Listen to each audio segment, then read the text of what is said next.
Bismillahirrahmanirrahim. Alhamdulillahi rabbil alamin wassalatu wassalamu ala asyrafil anbiya'i wal mursalin wa ala alihi wa sahbihi ajma'in. Rabbi syrah li sadri wa yassir li amri wahlul 'uqdatam min lisani yafqahu qawli. La haula wa la quwwata illa billahil aliyil azim. Assalamualaikum warahmatullahi taala wabarakatuh kepada semua penggerak tarbiyah, walau di mana saja anda berada, dan setakat ini kita belum bermula bersekolah lagi, dan insyaAllah selepas cuti hari raya ni kita doakan supaya penggerak-penggerak tarbiyah kita boleh ke sekolah, okay, ikut arahan Kementerian Pendidikan.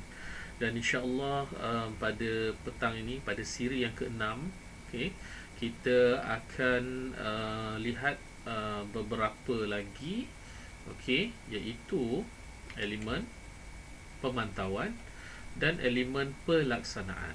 Okey, pemantauan tarbiyah dan juga unit pelaksanaan tarbiyah. Siapa yang akan membuat pemantauan dan apa bentuk pemantauannya, bagaimana, okey, dan juga pelaksanaan tarbiyah, siapa yang akan melaksanakan tarbiyah, yang menjadi unit pelaksana kepada tarbiyah itu. Okey, jadi semuanya ini akan terjawab selepas ini. Tapi sebelum tu, izinkan saya mengulang semula untuk hari yang kelima. Kalau untuk siri yang kelima, kita belajar tentang MTS, Majlis Tarbiyah. Yang ke-12, sekolah berteraskan tarbiyah. Yang ke-13, amalan terbaik ataupun amalan tarbiyah. Yang amalan tarbiyah ni saya tidak dapat memaparkan pada skrin, jadi saya rasa macam ada terhutang kepada pelajar-pelajar sekalian. Okey, jadi saya paparkan kepada skrin, okey, iaitu berkaitan dengan tarbiyah, amalan tarbiyah, amalan terbaik yang kita lakukan. Okey, iaitu okey, saya kena tunjukkan semula.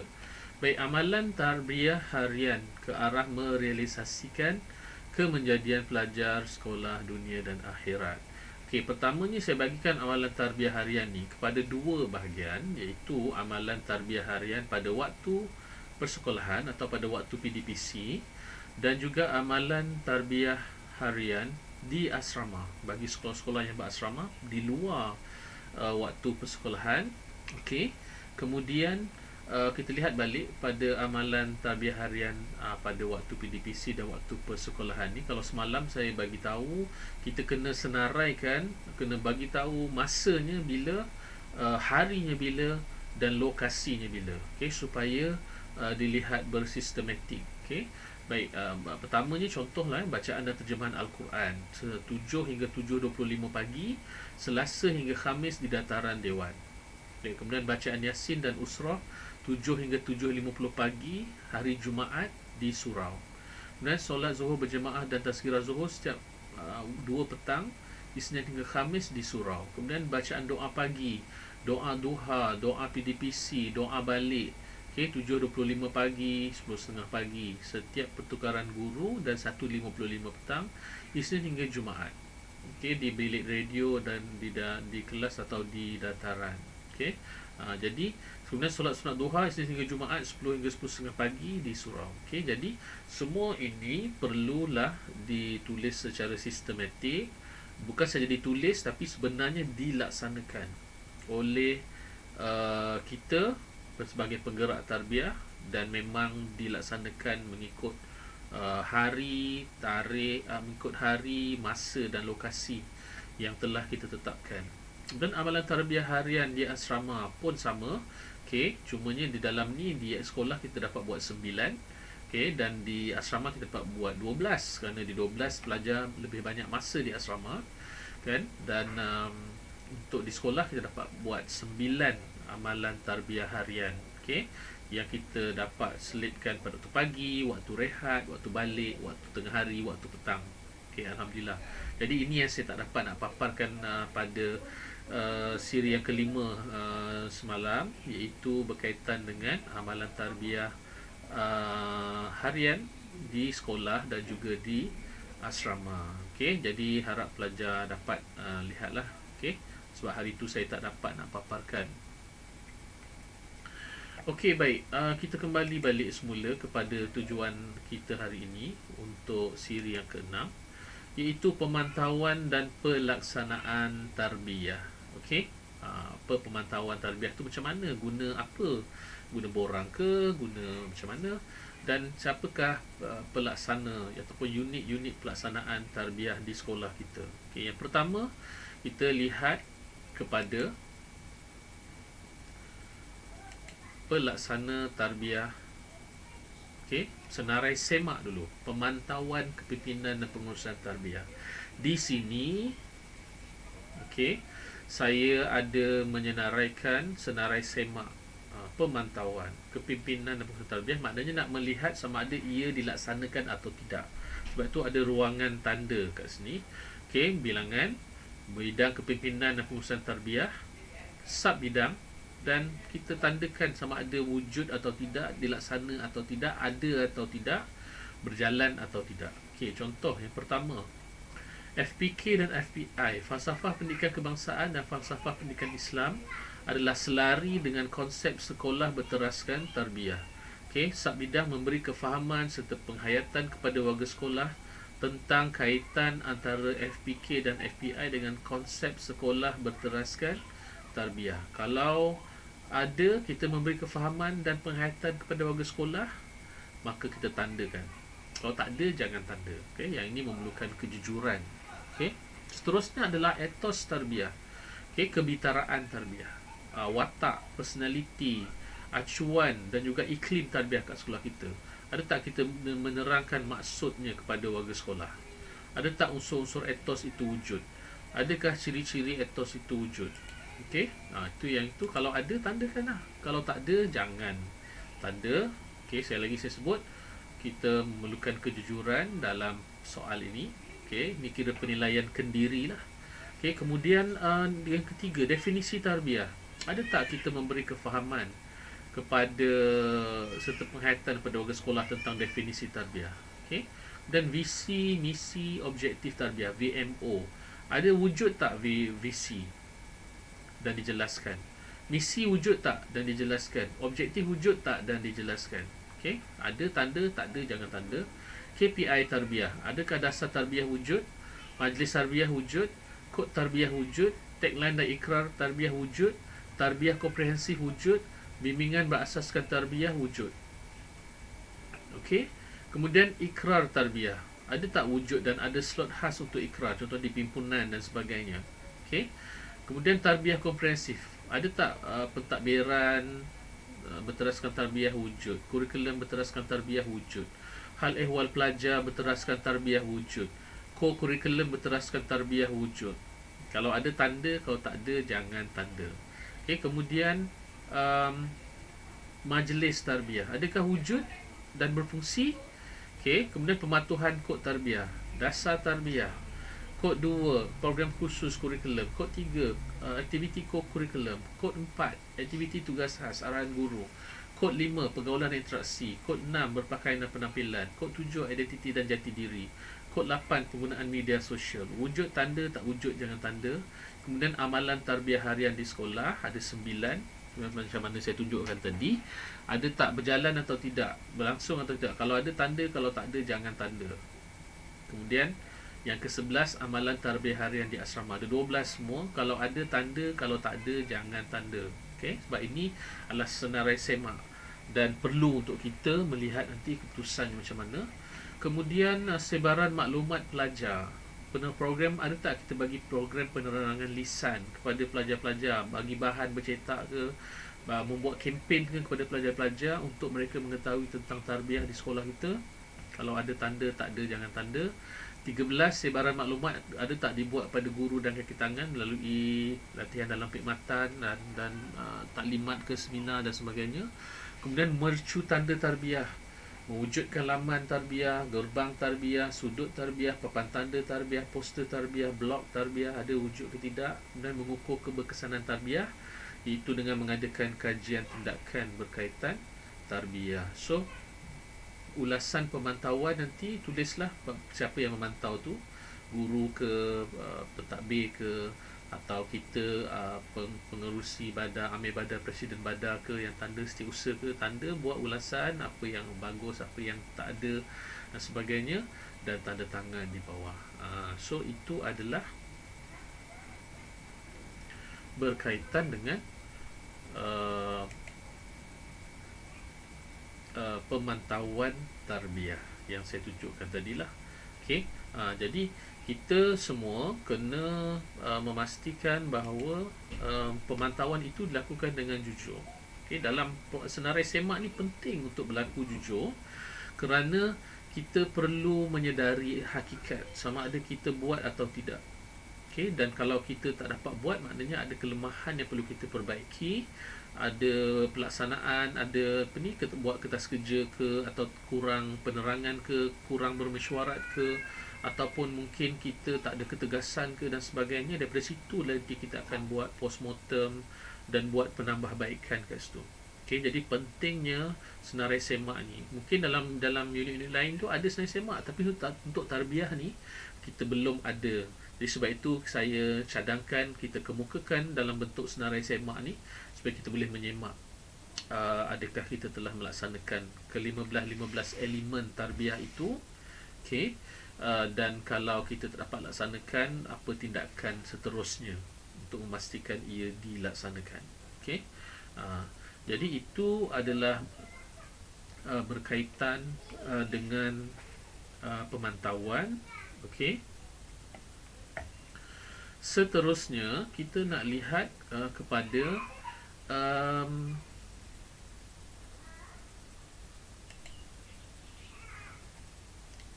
okay, unit pelaksanaan tarbiyah sekolah.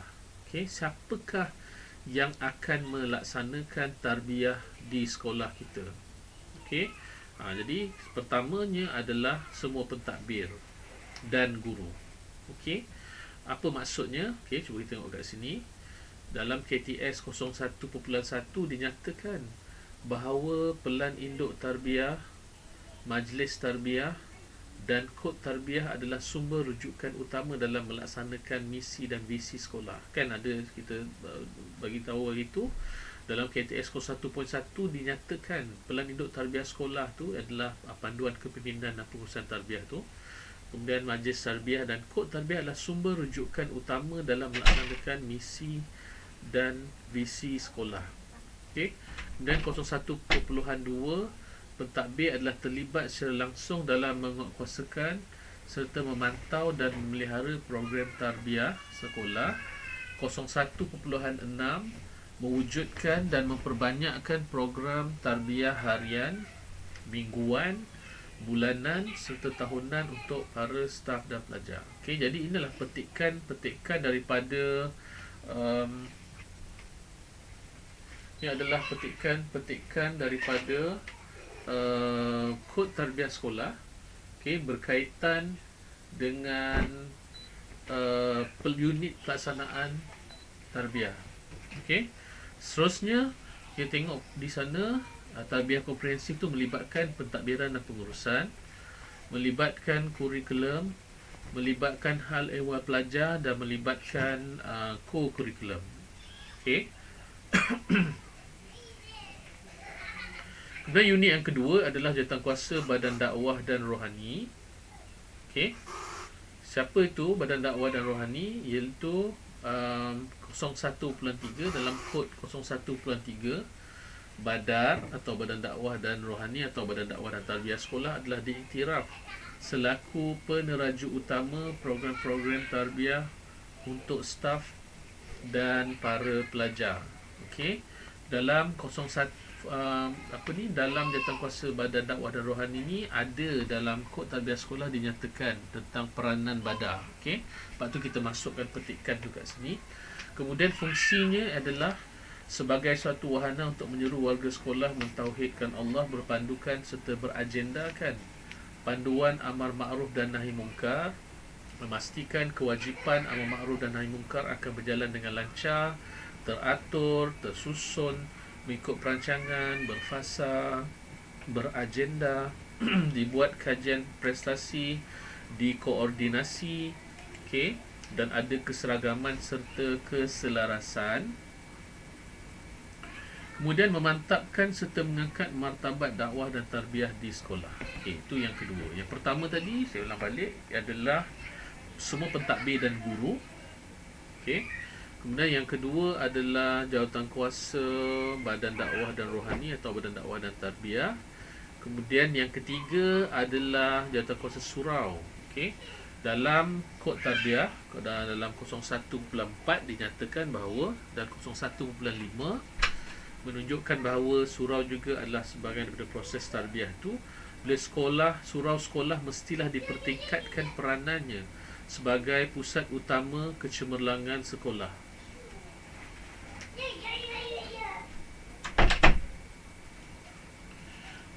Seterusnya, 01.5, solat zuhur berjemaah di surau sekolah dijadikan sebagai program utama staf dan pelajar semasa hari persekolahan, dan bagi warga kuartus solat berjemaah maghrib dan isyak adalah program rutin. Jadi kalau tengok penerangannya di sini, mengapa surau sekolah dilihat sebagai salah satu pada pelaksanaan tarbiyah, iaitu adalah ia suatu entiti yang signifikan dalam memartabatkan peranan surau sebagai pusat utama kecemerlangan. Institusi pendidikan pada hari ini, sama ada peringkat rendah, menengah atau pendidikan tinggi, semestinya memperlihatkan usaha yang padu dan jitu dalam mengangkat peranan masjid serta surau sebagai teras maupun penentu kejayaan dunia dan akhirat, dan selaras dengan dasar tarbiyah sekolah yang memperlihatkan komitmen bersungguh-sungguh dan bersepadu pihak pentadbir menjadikan tarbiyah sebagai teras kecemerlangan. Penubuhan jawatankuasa surau merupakan medium terpenting ke arah mencapai matlamat tersebut yang terkandung di dalam pelan induk tarbiyah sekolah atau panduan kepimpinan dan pengurusan tarbiyah. Fungsinya mentadbir surau secara kolektif dan tersusun, menerajui usaha mengumpul dan menguruskan dana pembangunan surau, merancang dan mengusahakan projek pembangunan fizikal dan prasarana surau, menjana usaha mempelbagaikan peranan surau sebagai pusat kecemerlangan, termasuklah menjadikan ia sebagai pusat PDPC, sebagai perpustakaan dan pusat akses internet, dan juga boleh tambah lagi sebagai pusat riadah. Adanya gelangan-gelangan sukan di sekeliling surau kita untuk menjadikan surau kita ni sebagai pelbagai fungsi, multifunction, bukan saja untuk solat dan membaca Al-Quran, tetapi lebih lagi daripada itu dalam segenap aspek. Seterusnya, unit yang keempat, iaitu Biro dan Tarbiyah Musalla Asrama ataupun apa-apa sajalah yang dipanggil di sekolah pelajar-pelajar sekalian. Biro Tarbiyah dan Musalla Asrama ni, dia adalah memfokuskan pada akidah, ibadah, akhlak, adab, kod tarbiyah sekolah, membersihkan jiwa, bersihkan diri, bersihkan sekeliling, kebersihan lah maksudnya. Sasarannya semua pelajar asrama, programnya sentuhan nurani, pemantau dan ada pengurusnya, dan visinya ialah menjadi asrama harian terbaik. Kemudian melahirkan pelajar asrama yang soleh, harmonis, seimbang dari segi rohani, intelek, emosi dan jasmani secara tersusun dan sistematik, dan objektifnya menyediakan kemudahan khidmatan, memastikan 100% penglibatan pelajar dalam program tarbiyah, akademik dan co-curriculum secara harian, mingguan, bulanan dan tahunan, demi memastikan kemenjadian pelajar dapat direalisasikan dan mewujudkan instrumen penilaian dan dokumentasi rasmi, dan menarik penglibatan dan tanggungjawab bersama semua guru untuk terlibat dalam proses menghasilkan kemenjadian pelajar asrama. Maknanya keempat-empat ini, iaitu unit tarbiyah dan musalla asrama, jawatankuasa surau, bada, pentadbir dan guru, semuanya berfungsi dalam tarbiyah dan menjalankan peranan masing-masing. Dan yang kelima yang tidak ketinggalan adalah program sumur. Program sumur ini semua ada di sekolah kita. Jawatankuasa program Sahsiah Unggul Murid ada di sekolah sekolah-sekolah agama lah, terutamanya ada program sumur, dan mulai tahun ini katanya dikembangkan ke sekolah-sekolah harian. Program ini, dan dia terbagi kepada 4 modul: modul budi bahasa, modul mutadayyin, modul penampilan diri dan modul jati diri. Jadi ini semua adalah modul-modul tarbiyah yang ada dalam jawatankuasa program Sasiah Unggul Murid. Okey, jadi kesemuanya adalah 5 unit pelaksanaan tarbiyah dalam sekolah kita. Okey, Sumur, Biro Tarbiyah dan Musola Asrama, kemudian jawatankuasa surau, kemudian badar, dan yang terutamanya adalah pentadbir. Semua pentadbir dan guru. Jadi kesemua ini terlibat semua lapisan. Macam mana saya sebut sebelum ni, semua lapisan warga sekolah terlibat sebenarnya dalam memastikan program-program tarbiyah kita ni berjalan lancar, dipantau, dilaksanakan, kemudian diberi penekanan, fokus dan sebagainya. Saya tak nafikan bahawa peranan pengetua, peranan pentadbir, peranan guru-guru sangat penting untuk memastikan bahawa tarbiyah yang kita nak laksanakan ini berdasarkan panduan kepimpinan dan pengurusan tarbiyah adalah sangat penting sebenarnya kepada kita. Kita tidak boleh menafikan bahawa tanpa izin, tanpa kebenaran, tanpa kerjasama daripada pengetua, penolong-penolong kanan, kepada guru-guru, dan kaki tangan sekolah, kita tak dapat melaksanakannya dengan baik, dengan lancar, dengan tersusun, dengan sistematik. Jadi apa-apa pun pelajar-pelajar sekalian, kita kena tahu bahawa daripada elemen-elemen yang kita belajar ni, daripada elemen pertama hingga 15, dan hari ini saya nak fokuskan kepada waktu yang terakhir tu, saya letak kat situ unit pelaksana tarbiyah. Yang ke-15 adalah unit pelaksanaan ataupun pelaksanaan tarbiyah itu sendiri. Siapakah yang terlibat? Bagaimana kita nak mendapatkan mereka, kerjasama daripada mereka untuk memastikan bahawa tarbiyah kita akan dapat berjalan dan berfungsi dengan baik. Jadi saya kena tunjukkan kepada pelajar-pelajar sekalian, kita nak buat ulang sikit tentang peranan-peranan mereka yang terlibat dalam proses tarbiyah ni. Kita kena rewind balik. Mana yang pertama, iaitu pengenalan etos, visi objektif dan KPI. Yang saya nak tunjuk ialah bahagian pengenalan tu. Bahagian pengenalan, kalau kita tengokkan dekat sini, dekat bahagian pengenalan ni kita ada nyatakan rajah ni. Rajah ni pelajar-pelajar jangan lupa.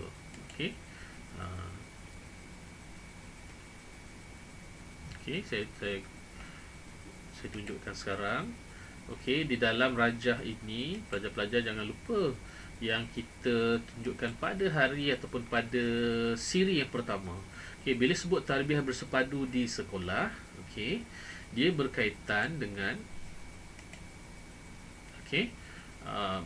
pentadbiran, hal ehwal murid, kurikulum, co-kurikulum, kumpulan pelaksana, tarbiyah sekolah kita jangan lupa pentadbir dan semua guru. Ni sebenarnya dah diberitahu awal-awal lagi, saya dah beritahu, cuma hari ini saya huraikan dengan lebih terperinci lagi. Pentadbir dan semua guru, badar, surau, asrama, sumur. Semua unit ini adalah kumpulan pelaksana tarbiyah sekolah. Maknanya dalam sekolah kita tidak boleh berpecah-pecah dalam melaksanakan tarbiyah tu, mesti selari dan semua berada dalam majlis tarbiyah. Yang kita tubuhkan. Kemudian tarbiyah bersepadu kita dah maklum dan dah faham. Sekarang ni kita kena rewind balik apa yang kita belajar dalam ke-15. Dalam 15 elemen ini, yang pertamanya hari tu pengenalan. Kita belajar konsep tarbiyah. Pelajar jangan sekali-kali lupa bahawa tarbiyah merupakan satu usaha untuk menyeru warga sekolah mentauhidkan Allah dalam segenap aspek kehidupan, dengan menyokong kalimat-kalimat perintahnya, beragendakan panduan al-amru bil ma'ruf dan an-nahyi anil munkar. Kemudian kita belajar tentang etos dan kebitaraan sekolah. Jangan lupa unsur etos tarbiyah, maksud etos tarbiyah, ciri-ciri warga sekolah yang mempunyai etos tarbiyah.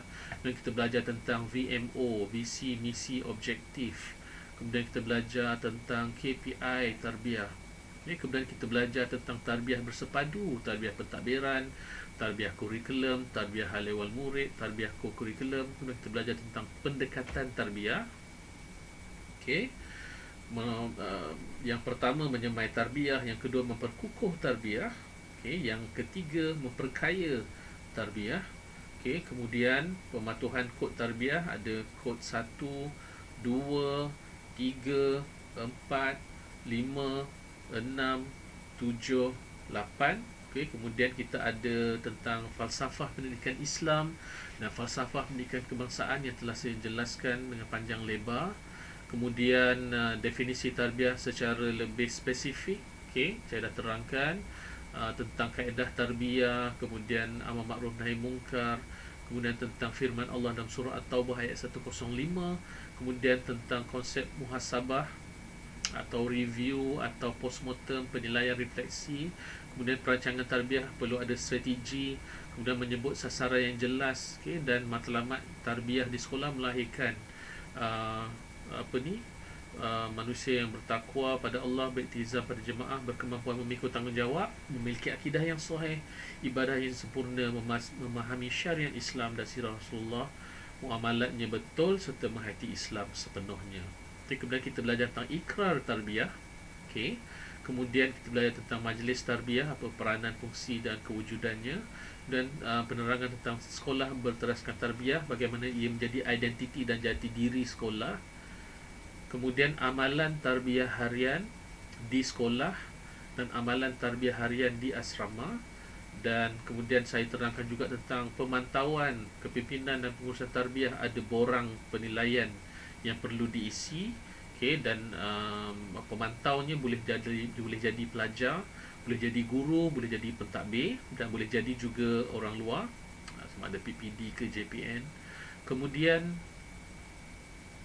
dan yang terakhir adalah unit pelaksanaan tarbiyah sekolah, terdiri pada 5, iaitu semua pentadbir dan guru, kemudian jawatankuasa badan dakwah, kemudian jawatankuasa surau, kemudian jawatankuasa biro tarbiyah dan musola asrama, dan terakhir adalah jawatankuasa program sahsiah unggul murid. Jadi ini semua adalah yang kita telah buat selama dalam 6 siri penerangan atau kelas atau sesi berkaitan kepimpinan dan pengurusan tarbiyah. Alhamdulillah dapat kita selesaikan. Jadi saya sangat berterima kasihlah kepada semua pelajar-pelajar, semua pelajar, mungkin juga ada guru yang mengikuti, kerana dapat melaksanakan proses-proses tarbiyah tu, yang dapat mendengar siri-siri tarbiyah tu, dan insya-Allah kita dapat meneruskannya sampai ke siri yang ke-6. Jadi kalau ada apa-apa pertanyaan lanjut dan sebagainya, sila boleh hubungi ataupun boleh message. Dan saya harap pelajar-pelajar semua boleh memastikan bahawa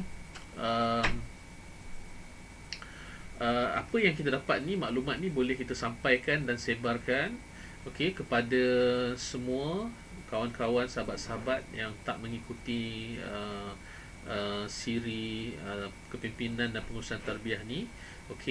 Dan semoga Allah SWT dapat memberikan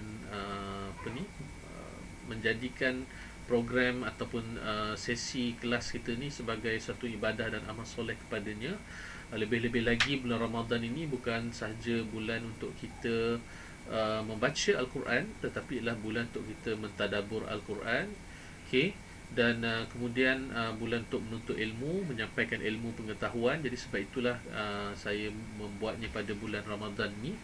Dan apa-apa pun kita dengan niatnya lah untuk berkongsi ilmu dan pengalaman kepada semua, dan untuk membangunkan badan dakwah di sekolah masing-masing, dan juga melicinkan gerak kerja tarbiyah di sekolah dengan secara terancang, sistematik dan juga secara berterusan.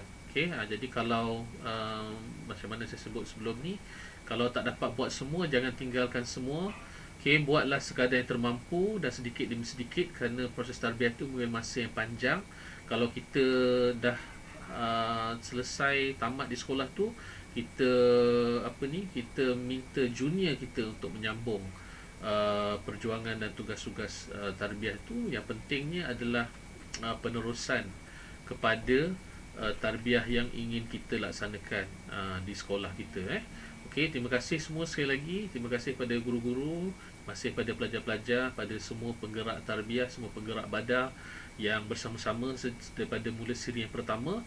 InsyaAllah kalau ada apa-apa boleh kita teruskan lagi engagement kita ni. InsyaAllah mudah-mudahan Allah SWT menerima apa yang kita lakukan sebagai suatu ibadah dan amal soleh.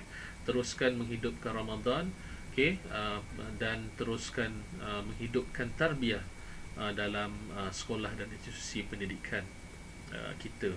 Wallahu alam. Assalamualaikum warahmatullahi taala wabarakatuh.